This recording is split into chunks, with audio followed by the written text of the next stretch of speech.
오늘 주신 말씀은 마태복음 24장 9절로 14절 말씀입니다. 마태복음 24장 9절로 14절 말씀 받들어 읽겠습니다. 그때 사람들이 너희를 환난에 넘겨주겠으며 너희를 죽이리니 너희가 내 이름 때문에 모든 민족에게 미움을 받으리라. 그때 많은 사람이 실족하게 되어 서로 잡아주고 서로 미워하겠으며 거짓 선지자가 많이 일어나 많은 사람을 미혹하겠으며 불법이 성함으로 많은 사람의 사랑이 식어지리라. 그러나 끝까지 견디는 자는 구원을 얻으리라. 이 천국 복음이 모든 민족에게 증언되기 위하여 온 세상에 전파되리니 그제야 끝이 오리라. 아멘. 예수님의 어제 말씀에 이어서 계속해서 마지막 때에 대한 말씀을 전하세요. 마지막 때라는 건 세 가지 의미에서 마지막 때예요. 하나는 예루살렘의 멸망이라는 의미에서 마지막 때, 두 번째는 진짜 마지막 때, 마지막 예수님이 재림하실 때, 세 번째는 우리 개인의 마지막 때, 우리 개인이 주님 앞에 나가는 때, 어쨌든 그 마지막 때에 대한 말씀을 전하십니다. 그러면서 얘기하세요. 사람들이 우리를 환난에 넘겨준대요. 우리를 예수 그리스도의 이름 때문에 우리를 미워하고 죽이기까지 한답니다. 수많은 민족들에게 우리가 미움을 받는다는 거예요. 또 많은 사람들이 실족하고 서로 잡아주고 서로 미워하게 된다는 일이 있다는 것입니다. 그리고 거짓 선지자들이 많이 일어나고 많은 사람을 미혹한대요. 그리고 불법이 성하여지고 많은 사람의 사랑이 식어진다는 것입니다. 죄가 가득 찬다는 거죠, 한마디로. 죄가 가득 차고 예수 믿는 사람들이 핍박당한다는 거예요. 예수님이 이 얘기 왜 하셨을까요? 겁먹으라고요? 걱정하라고요? 염려하라고요? 도망가라고요? 아닙니다. 견디라고요. 두려워하지 말라고요. 그런 일이 있어도 마침내 하나님 나라가 승리한다. 어떤 어려움과 어떤 역경이 와도 하나님 나라는 승리한다. 그걸 말씀하시는 거예요. 하나님 나라가 임하시기 직전에 많은 어려움이 있겠지만 그래도 하나님 나라는 승리한다. 걱정하지 마라. 염려하지 마라. 끝까지 견뎌라. 격려하고 계신 거예요. 그래서 13절에 그 말씀이 나오는 거지요. 끝까지 견디는 자는 구원을 얻으리라. 끝까지 견디는 자들이, 예수 믿는 자들이, 끝까지 예수님 믿는 자들이 구원 얻는다. 이것이 바로 복음이지요. 그래서 14절에 이렇게 말합니다. 이 천국 복음이 모든 민족에게 증언되기 위하여 온 세상에 전파되리니 그제야 끝이 오리라. 여러분, 마지막 때의 가장 강력한 기준은 이거예요.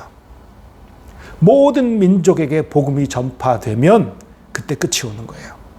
모든 민족에게 복음이 전파되기 전에는 끝이 오지 않아요. 아직 복음이 들어가지 않은 종족들이 많이 있지요. 아직 복음이 거부되고 있는 지역들이 많이 있지요. 그들에게도 복음이 들어가야 하는 거예요. 그 기준이 뭐지요? 가서 요나가 니느웨 성에서 한번 지나가면서 회개하라 외쳤던 것처럼 예수 믿어라 한번 외치고 지나갔으면 복음 전해진 건가요? 그렇게 보긴 좀 어렵겠지요. 여기에 대해서는 뚜렷하게 성경에 말씀하신 것이 없어요. 그러나 하나님의 성품과 여러 가지 우리 상식적인 것들을 생각해 볼 때 많은 성경학자들이 또 많은 선교사들이 해석하기는 아마 한 민족당 최소한 한 개의 교회, 한 족속당 최소한 한 개의 교회가 세워져야 그래야 모든 민족에게 복음이 전파됐다라고 하시는 것이 아닐까 이렇게 추측을 해 봅니다. 물론 하나님의 기준을 우리가 몰라요. 그래서요, 천국이 이 땅에 빨리 임하게 하려면 뭘 해야 돼요? 전도해야 되는 거예요. 땅 끝까지 복음을 증거하는 일을 우리가 해야 하는 것입니다. 그래서요, 크리스찬들에게는요, 상반된 두 가지 의무가 주어집니다. 오늘 본문 속에도 나타나 있어요. 예수님이 오시려면, 재림하시려면 이 땅에 죄가 가득 차야 돼요. 여러분, 이스라엘이 가나안 땅에 들어갈 때에 그 땅에 죄가 가득 찼었어요.